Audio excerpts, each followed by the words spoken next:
નમસ્કાર દોસ્તો, શાંતિશ્રમ ન્યૂઝમાં આપનું સ્વાગત છે।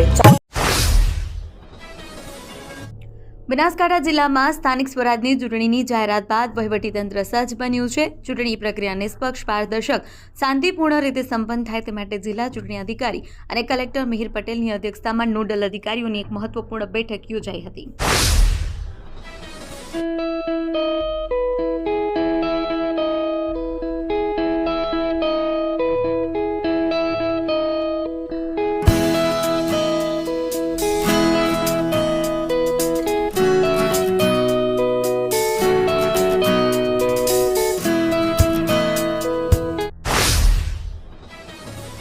બનાસકાંઠા જિલ્લામાં સ્થાનિક સ્વરાજની ચૂંટણીઓની જાહેરાત બાદ રાજકીય ગરમાવો જોવા મળી રહ્યો છે। આ ચૂંટણીઓ માટે ભાજપ દ્વારા ઉમેદવારોની પસંદગી માટે સેન્સ પ્રક્રિયા હાથ ધરવામાં આવી છે। પાલનપુરના ચડોતર સ્થિત બનાસ કમલમ કાર્યાલય ખાતે મોટી સંખ્યામાં ઇચ્છુક ઉમેદવારો ઉમટી પડ્યા હતા। રાજ્યભરમાં આગામી 26 એપ્રિલે સ્થાનિક સ્વરાજની ચૂંટણીઓ યોજાવાની છે। ગુજરાત ગુણ સેવા પસંદગી મંડળ દ્વારા લેવાતી સીસી પરીક્ષા CBRT પદ્ધતિ સામે પરીક્ષાર્થીઓમાં અસંતોષ પ્રવર્તી રહ્યો છે। આ મુદ્દે વિદ્યાર્થીઓએ સાંસદ જ્ઞાનીબેન ઠાકોરને આવેદનપત્ર સુપ્રત કરી પોતાની રજૂઆત કરી। વિદ્યાર્થીઓએ જણાવ્યું કે અગાઉ લેવાયેલી પરીક્ષામાં નોર્મલાઇઝેશન પ્રક્રિયા બાદ કેટલાક ઉમેદવારોના લગભગ 37 જેટલા માર્ક્સ વધ્યા છે। આના કારણે મહેનતુ વિદ્યાર્થીઓ સાથે અન્યાય થયો હોવાના આક્ષેપ કરવામાં આવ્યા છે। જિલ્લા ખાણ અને ખનીજ વિભાગ વર્ષ 2025-26 દરમિયાન મહેસૂલી આવક અને બિન અધિકૃત ખનન સામેની કાર્યવાહીમાં રાજ્યભરમાં પ્રથમ સ્થાન પ્રાપ્ત કરી નવો વિક્રમ સ્થાપ્યો છે।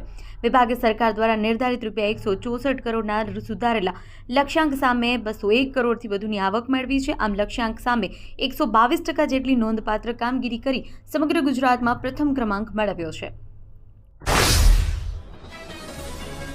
ગુજરાત ગુણ સેવા પસંદગી મંડળ દ્વારા લેવાતી સીસી પરીક્ષા CBRT પદ્ધતિ સામે પરીક્ષાર્થીઓમાં અસંતોષ પ્રવર્તી રહ્યો છે। આ મુદ્દે વિદ્યાર્થીઓએ સાંસદ જ્ઞાનીબેન ઠાકોરને આવેદનપત્ર સુપ્રત કરી પોતાની રજૂઆત કરી।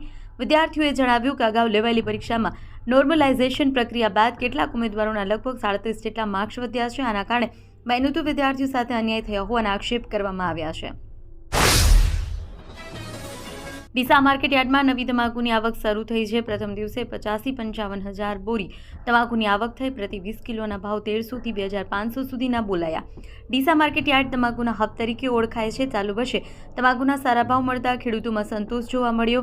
આગામી દિવસોમાં આવકમાં હજુ વધારો થવાની શક્યતા છે। ડીસા માર્કેટ યાર્ડમાં સેક્રેટરી AN જોશીએ જણાવ્યું કે ખેડૂતોને તેમના માલના પોષણ સંભાવ મળી રહે તે માટે બજાર સમિતિ દ્વારા તાલીમબદ્ધ ઓક્શનર દ્વારા હરાજીનું કામકાજ કરવામાં આવે છે। ધણીધર તાલુકાના માવસરી પોલીસ સ્ટેશનમાં ફરજ બજાવતા પોલીસ ઇન્સ્પેક્ટર AK દેસાઈની અમદાવાદ ગ્રામ્ય વિસ્તારમાં બદલી થતાં તાજેતરમાં માવસરી ખાતે તેમના સન્માનમાં વિદાય સમારંભ યોજાયો। આ કાર્યક્રમમાં તાલુકાના આગેવાનો, સામાજિક કાર્યકરો અને સ્થાનિક લોકો મોટી સંખ્યામાં ઉપસ્થિત રહ્યા। વિદાય સમારંભ દરમિયાન હાજર આગેવાનો દ્વારા AK દેસાઈના કાર્યકાળ દરમિયાન કરેલી કામગીરીની પ્રશંસા કરવામાં આવી।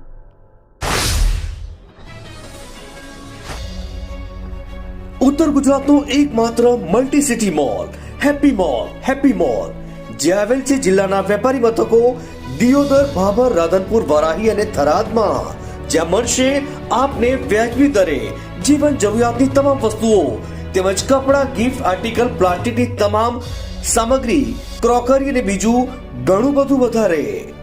તો આજે જ આવો હેપી મોલ અને કરો ખરીદી તમારી મનગમતી વસ્તુઓની।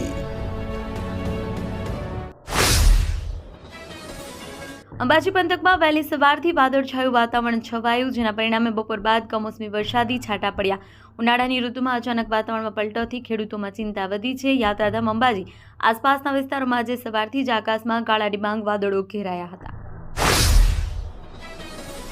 ધણીધર તાલુકાના દેપઈ ગામ નજીક સાંજે એક ઇકો કારમાં ભીષણ આગ લાગી। ઘટનામાં કાર સંપૂર્ણપણે બળીને ખાખ થઈ ગઈ, પરંતુ સદનસીબે કોઈ જાનહાની થઈ નહીં। માહિતી અનુસાર કાર ચાલુ હતી ત્યારે અચાનક તેમાંથી ધુમાડા નીકળવા લાગ્યા।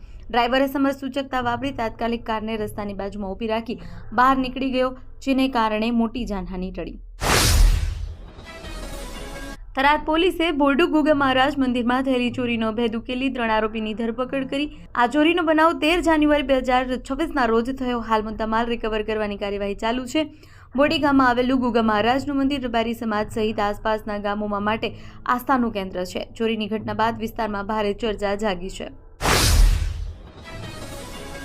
ગુજરાતમાં ભર ઉનાળે ત્રીજી વખત કમોસમી વરસાદ શરૂ થયો. 3 એપ્રિલના રોજ બપોર બાદ પાટણ, બનાસકાંઠામાં વીજળીના કડાકા ભડાકા સાથે વરસાદ થયો. ધોધમાર વરસાદને કારણે પાણી વહેતા થયા. વહેલી સવારે અંદાજે 5:30 વાગે ગીર સોમનાથ જિલ્લાના વાતાવરણમાં પલટો જોવા મળ્યો. વેરાવળ શહેર અને આસપાસના ગ્રામ્ય પંથકમાં વીજળીના કડાકા ભડાકા, તોફાની પવન સાથે 15 થી 20 મિનિટ સુધી પડેલા વરસાદે લોકોને આશ્ચર્યમાં. દિયોદર ગજાનન યુવક મંડળ દ્વારા ચૈત્ર સુદ પૂનમ અને હનુમાન જયંતિના પાવન અવસરે ભવ્ય અને ભક્તિમય પદયાત્રાનું આયોજન કરવામાં આવ્યું. દિયોદર ખાતે આવેલા પ્રાચીન નલકંઠ મહાદેવ મંદિરથી મોટી સંખ્યામાં યુવક મંડળના સભ્યો ભક્તો દ્વારા ગેડા સ્થિત શ્રીફળ હનુમાનજી મંદિર સુધી પદયાત્રાનો પ્રારંભ કરવામાં આવ્યો. આ પદયાત્રા દરમિયાન ભક્તોએ ભજન કીર્તન અને જય ઘોષ સાથે આધ્યાત્મિક વાતાવરણ સર્જ્યું હતું.